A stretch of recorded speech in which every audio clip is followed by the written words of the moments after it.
कि जब आप स्पोकन और रिटन इंग्लिश में माहिर होते हो तो दुनिया के किसी भी कोने में जाकर आप काम कर सकते हो, दुनिया के किसी भी कोने में जाकर आप स्टडीज कर सकते हो।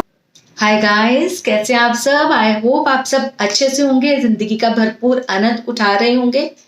आज फ्रेंड्स हम करेंगे interrogative sentences, simple present tense को इंटेरोगेटिव में चेंज करना। अब आप में से कुछ पूछ सकते हो कि इंटेरोगेटिव सेंटेंसेस होते क्या है।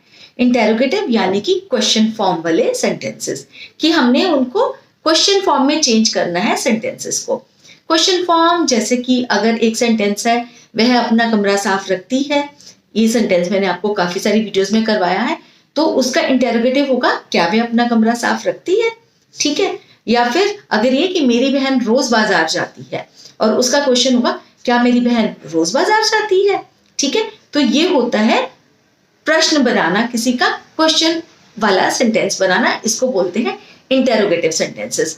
और इन सब सेंटेंसेस के पीछे लगता है क्वेश्चन मार्क, क्योंकि ये क्वेश्चन वाला सेंटेंस है।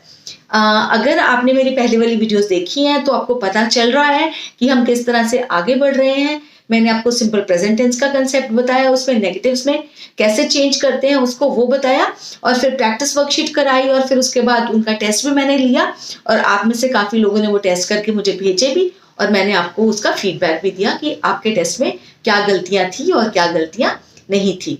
और ये वाली जो वीडियो है वो होगी मेरी वीडियो नंबर 201, यानी कि 195 मतलब 195 नंबर वीडियो से लेकर 200 नंबर वीडियो तक मैंने आपको सिंपल प्रेजेंट टेंस के बारे में बताया, प्रैक्टिस वर्कशीट दी, टेस्ट लिए, और इस तरह से हम धीरे धीरे आगे बढ़ रहे हैं।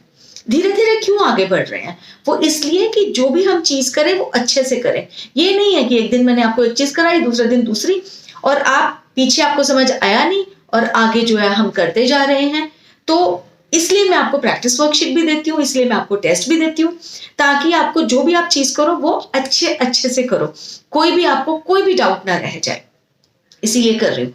और ये हम स्पोकन इंग्लिश और रिटन इंग्लिश के ऊपर ये इतना जोर मैं क्यों दे रही हूँ आपको, कि क्यों आपको अच्छे से आ जाना चाहिए। इसके बहुत सारे एडवांटेजेस हैं।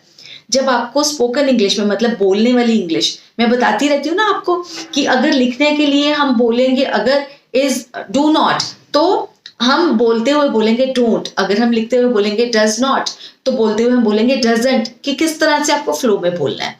वो किस लिए बताती हूँ, क्योंकि अगर स्पोकन और रिटन इंग्लिश जो है हमारी अच्छी होती है, तो उससे एक तो सबसे बड़ी बात होती है कि बाकी सारे जो सब्जेक्ट्स है ना आपके, जब आपको इंग्लिश की अच्छी नॉलेज हो जाती है ग्रामर की, तो बाकी सब्जेक्ट्स हैं वो भी आपके इंप्रूव हो जाते हैं। क्योंकि जब बाकी सब्जेक्ट्स आपने इंग्लिश में पढ़ने हैं, साइंस इंग्लिश में पढ़नी है, मैथ्स इंग्लिश में पढ़ना है, तो अगर आपको क्वेश्चन ही समझ में नहीं आएगा, या मैथ्स में अगर आपको स्टेटमेंट ही समझ में नहीं आएगी, तो आप उसका आंसर कैसे लिखोगे? और वो आपको तभी समझ में आएगा अगर आपको प्रॉपर नॉलेज होगी इंग्लिश की। और दूसरी उसका फायदा ये होता है कि उससे ना आपका कॉन्फिडेंस बूस्टअप होता है। जब आप स्पोकन इंग्लिश में, रिटन इंग्लिश में माहिर होते हो, अच्छे होते हो, तो आपका जो कॉन्फिडेंस है वो बूस्टअप हो जाता है, और एक जो है आपकी क्वालिटी ऑफ लाइफ जो है ना वो इम्प्रूव हो जाती है। क्यों? किस लिए? आप कहीं भी जा रहे हो, आपको कोई एप्लीकेशन लिखनी है, कोई लेटर लिखनी है, आपको कोई भी उसमें झिझक महसूस होती नहीं, चलो लाओ मैं लिख देता हूँ, मैं लिख देती हूँ, कोई प्रॉब्लम नहीं है। तो क्वालिटी ऑफ लाइफ जो है वो आपकी इंप्रूव होती है। और एक और सबसे बड़ा फायदा ये कि जब आप स्पोकन और रिटन इंग्लिश में माहिर होते हो, तो दुनिया के किसी भी कोने में जाकर आप काम कर सकते हो, दुनिया के किसी भी कोने में जाकर आप स्टडीज कर सकते हो, आपको कोई भी हिचकिचाहट नहीं होगी, और कोई भी आपको प्रॉब्लम भी नहीं आएगी वहां जाकर, है ना। तो इसीलिए मैं बार बार कहती हूँ कि आपकी स्पोकन और रिटन इंग्लिश जो है वो अच्छी होनी चाहिए। तो चलिए करते हैं आज का जो वीडियो स्टार्ट, जिसमें मैं आपको सिखाऊंगी कि सिंपल प्रेजेंट टेंस के सेंटेंसेस को किस तरह से इंटेरोगेटिव में चेंज करना है, यानी कि क्वेश्चन फॉर्म उनकी बनानी है। Simple present tense interrogative form, मतलब हम सिंपल प्रेजेंट टेंस के सेंटेंसेस को इंटेरोगेटिव फॉर्म में चेंज करने जा रहे हैं। क्वेश्चन किस तरह से आ सकता है? आपको क्वेश्चन आ सकता है change the following sentences into their interrogative form, या फिर इस तरह से भी आ सकता है transform the following sentences into their interrogative form, या फिर change the following sentences into their interrogatives. ठीक है, जरूरी नहीं है कि इस तरह से लिखो आए इंटेरोगेटिव फॉर्म, तो किसी तरह से भी क्वेश्चन हो आपको पता चल जाएगा आए वो, और आप कर पाएंगे अब आराम से। फर्स्ट सेंटेंस है she keeps her room clean. She keeps her room clean मतलब वो अपना कमरा साफ रखती है। तो उसका इंटरोगेटिव क्या होगा, क्या वह अपना कमरा साफ रखती है।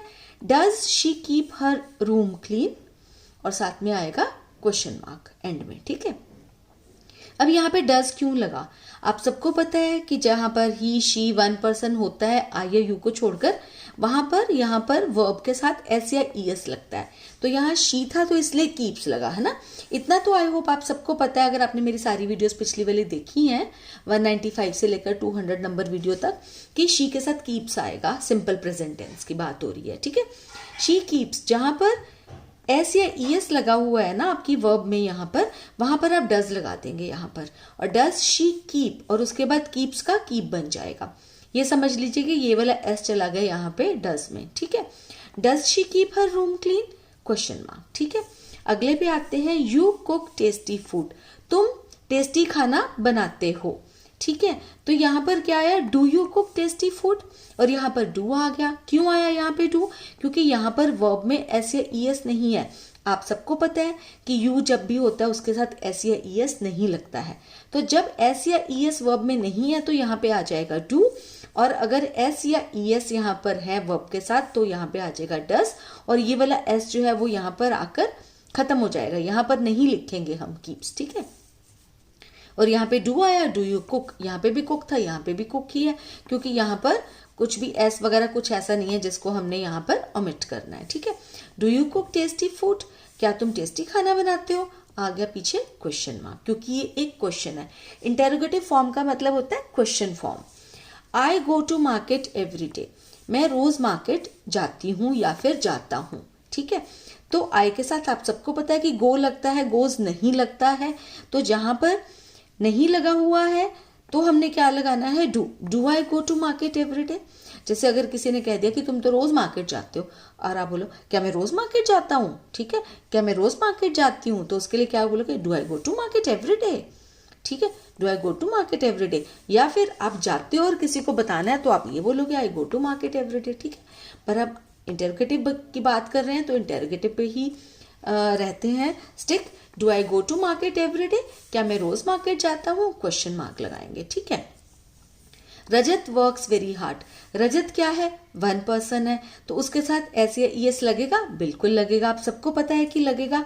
ठीक है, तो इसलिए यहाँ पर क्या आ जाएगा, डज, क्योंकि वर्क्स है ना यहाँ पर, तो यहाँ पे डज आ जाएगा। Does Rajat work very hard, क्या रजत हार्ड वर्क करता है, क्या रजत बहुत मेहनत करता है, और साथ में आएगा क्वेश्चन मार्क, और यहाँ वर्क्स का बन जाएगा वर्क। ठीक है, दे गो टू स्कूल बाय बस, वो स्कूल जो है वो बस से जाते हैं। Do they go to school by bus, क्या वो स्कूल जो है बस से जाते हैं। ठीक है, क्या वो बस से स्कूल जाते हैं, तो आ गया डू। क्यों, यहाँ पर गो है, गोज नहीं है। क्यों नहीं है गोज, क्योंकि दे है। दे का मतलब होता है वे मतलब एक से ज्यादा लोग। ठीक है, तो इसलिए गो लगा। तो जहां पर एस या ईएस नहीं है यहाँ पर वर्ब में, तो वहां पे डू लग जाएगा। आई होप आपको समझ में आ गया होगा। बस एक चीज बस मुझे जरूर बता देना आप कि मैं अब इसके बाद इसकी प्रैक्टिस वर्कशीट दूं या सीधा ही आपको टेस्ट दे दूं, क्योंकि अगर आपको लगता है कि प्रैक्टिस वर्कशीट से आपको और भी अच्छे से आ जाएगा, टेस्ट से पहले और प्रैक्टिस हो जाएगी, तो मैं काफी सारे सेंटेंसेस, आपको पता ही है कि 10 to 12 सेंटेंसेस लेके आती हूँ प्रैक्टिस वर्कशीट में।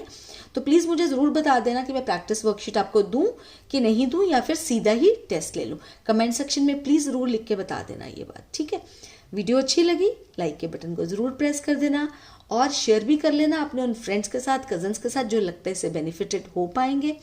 और अगर आपने मेरे चैनल को अभी तक सब्सक्राइब नहीं किया है तो कर लेना, क्योंकि मुझे लगता है कि आपको लगने लग पड़ा है कि मेरा चैनल जो है आपके लिए यूजफुल हो सकता है। तो फिर सब्सक्राइब के बटन को प्रेस जब करेंगे तो बेल आइकन को प्रेस करके ऑल को जरूर प्रेस कर लेना, ताकि जैसे ही मैं वीडियो अपलोड करूं आपको नोटिफिकेशन मिल जाए। तो चलिए अब करते हैं गुड बाय, जल्दी ही मिलूंगी एक नई वीडियो के साथ। तब तक के लिए टेक केयर ऑफ योरसेल्व्स।